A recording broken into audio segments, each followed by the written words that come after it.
अन्न ग्रहणासाठी वनस्पतींमध्ये झालेले अनुकूलन, adaptation for food in plants. बहुतेक सर्व वनस्पती या जमिनीवर स्थिर व स्वयंपोषी असतात. मात्र अमरवेलीसारख्या काही वनस्पती परपोषी असतात. अमरवेलीचे शरीर म्हणजे फक्त पिवळ्या तंतुमय काड्यांसारख्या खोडांचे जाळे असते.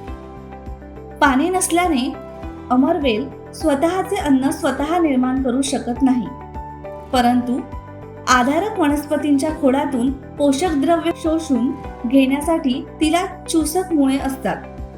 ती आधारक वनस्पतींच्या रसवाहिन्या जलवाहिन्यांपर्यंत पोहोचतात व अन्न पाणी शोषून घेतात. बुरशीमध्ये हरितद्रव्य नसल्यामुळे ती प्रकाश संश्लेषण करू शकत नाही.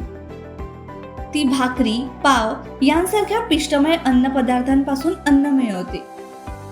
अन्न शोषून घेण्यासाठी बुरशीला मुळांसारखे तंतू असतात. वनस्पतींच्या वाढीसाठी नायट्रोजन, फॉस्फरस व पोटॅशियम या घटकांची आवश्यकता असते.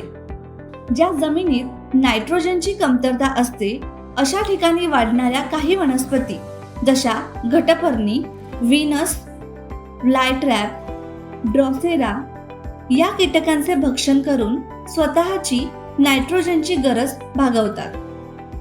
अशा वनस्पतींमध्ये कीटकांना आकर्षित करण्यासाठी व ते पकडून ठेवण्यासाठी पाने किंवा फुलांमध्ये अनुकूलन झालेले असते.